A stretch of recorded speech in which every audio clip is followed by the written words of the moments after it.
billahi minasy syaithanir rajim. Bismillahirrahmanirrahim. Alhamdulillah wassalatu wassalamu ala nabiyyina Muhammadin wa ala alihi wa ashabihi ajma'in. Amma ba'du.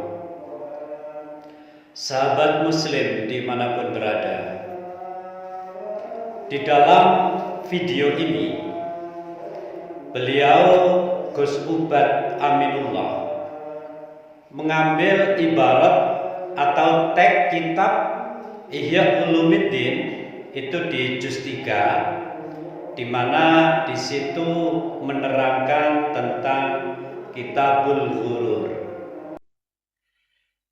Dari dulu itu sudah terjadi.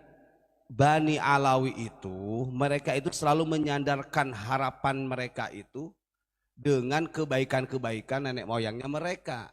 Bahasa mereka jid-jidnya, kakek-kakeknya. Hasan Hussein Rasulullah. Itu yang menjadi sandaran mereka. Bahkan wa'udu wirutbatihim, karena ketinggian martabatnya para kakek-kakeknya beliau gitu. Kakek-kakeknya orang Bani Alawi. Kagtiraril alawiyati binasabihim. Nah, ini diperjelas seperti halnya tipu daya Bani Alawi dengan nasabnya mereka. Saya ulangi lagi. Kagtiraril alawiyati binasabihim.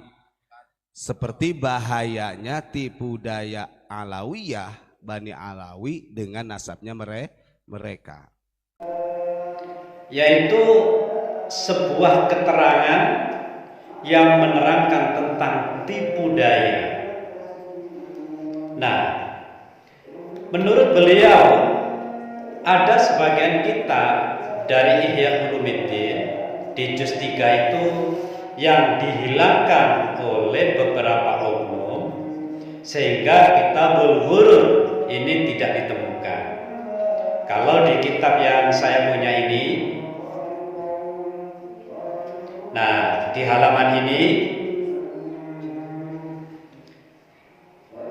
ciptaan Toha Putra Semarang lokal ya. Ini alhamdulillah masih lengkap keterangannya. Lalu apa isi atau inti dari kitab Ihya Ulumuddin Kitabul Ghurur ini? Bahwasanya Imam Ghazali ini termasuk menyatakan bahwa kelompok Ba'alawi itu mempunyai kebiasaan membanggakan leluhur-leluhurnya yang kata mereka yaitu datuk-datuknya atau buyut-buyutnya, yang dimaksud yaitu Rasulullah beserta keluarganya. Namun di dalam akhir pembicaraan di kitab ini tentang Kitabul Ghurur yang mencakup keterangan ini adalah penipuan atau rekayasa nasab. Tentang rekayasa nasab yang artinya nasab yang tidak jelas dari pandangan Imam Al-Ghazali. Sahabat muslim dimanapun berada, berarti kelompok Ba'alawi atau habaib Indonesia yang kita kenal kalau di Indonesia ini sejak zaman Imam Ghazali, mereka itu memang senang membanggakan nasab-nasab mereka, mengkait-kaitkan nasab-nasab mereka. Itu saja zaman itu belum ada tes DNA, sehingga sulit memberikan penjelasan kepada masyarakat. Tapi sekarang tes DNA ini sudah merata untuk keturunan-keturunan Rasulullah sedunia, sehingga ada nakoba di Mesir, ada nakoba di Maroko, ada nakoba di Yaman, yang mana seluruh cucu atau dzurriyyah Nabi yang sudah mendapatkan nakoba secara internasional itu berarti real dan harus melakukan tes DNA.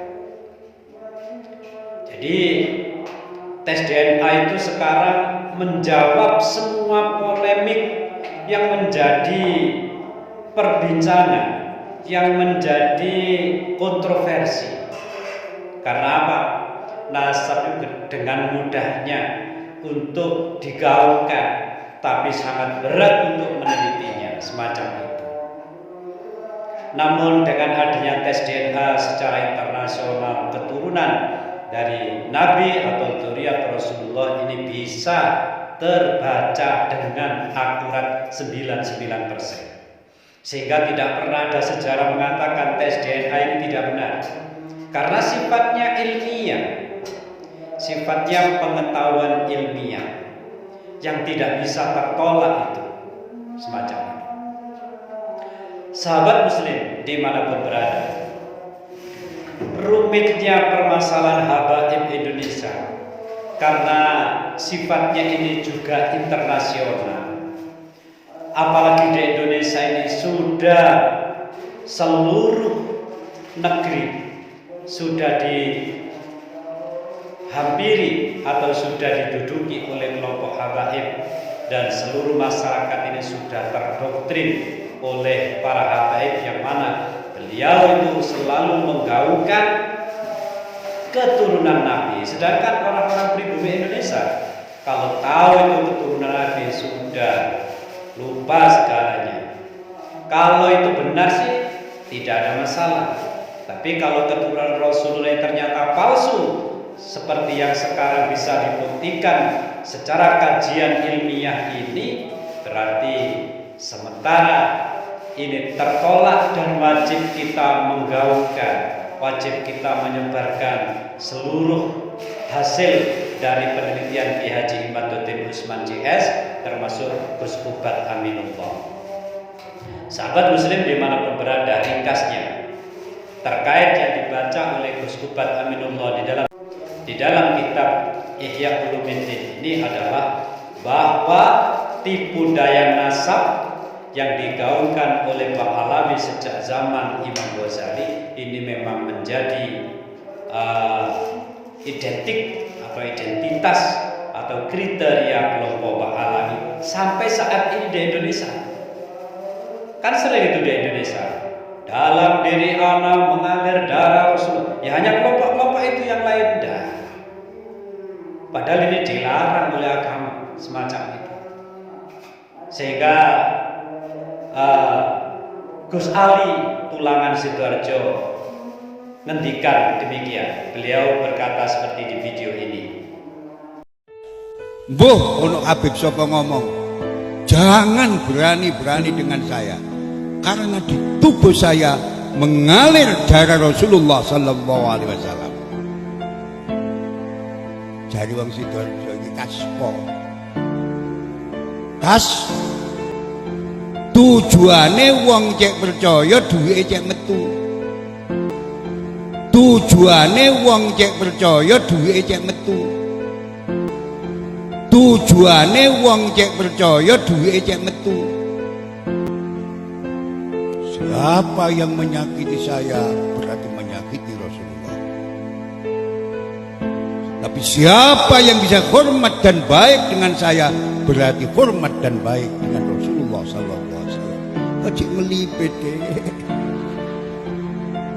awakmu durung dakwah di Indonesia tahun 1400, tahun 1032 Islam sudah berkibar di Republik kita. Allahumma shalli ala Muhammad. Nah, di dalam video beliau barusan bahwa termasuk beliau itu gerah ya, gerah dengan ulah mereka. Itu beliau seorang ulama itu mendengarkan mereka gerah. Termasuk kami-kami yang di desa-desa di Malang Selatan ini sebenarnya sejak dulu merasa tertekan dengan ulah mereka semua itu.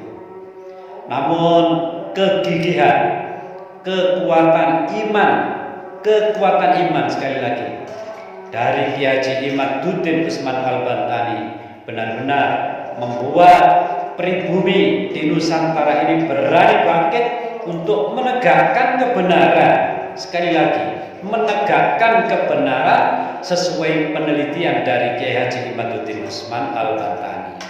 Logika akal sehat yang masih berakal sehat mari kita debat dengan akal sehat, tunjukkan tesis yang sama. Kalau memang Kiai Haji Imaduddin Usman, tunjukkan tesis terkait penelitian tes DNA. Kalau memang tes DNA itu tidak benar secara internasional, ambillah contoh-contoh, atau istilahnya ada perbandingan dari tes DNA yang bisa meyakinkan. Bukankah tes DNA ini dilakukan oleh semua duriyah Nabi secara internasional yang sudah mendapatkan nakobah atau ijazah atau sertifikat lah bahasa desanya? Tapi Pak Alawi belum mendapatkan itu dari nakobah-nakobah yang ada. Sahabat muslim dimanapun berada, semoga semua yang terjadi saat ini benar-benar membuat para kiai-kiai Nahdiyin khususnya di Indonesia berani bangkit, menyadarkan pribumi, menyadarkan muhibbin, yang mana mereka itu adalah santri, yang mana mereka itu adalah juga orang awam yang hanya ikut secara buta atau taklid buta terhadap Mbak Alawi yang sampai hari ini tidak mau melakukan tes DNA. Dan hasil tes DNA secara internasional sudah diketahui bahwa Mbak Alawi bukan keturunan dari Rasulullah. Bahkan secara tes DNA mustahil.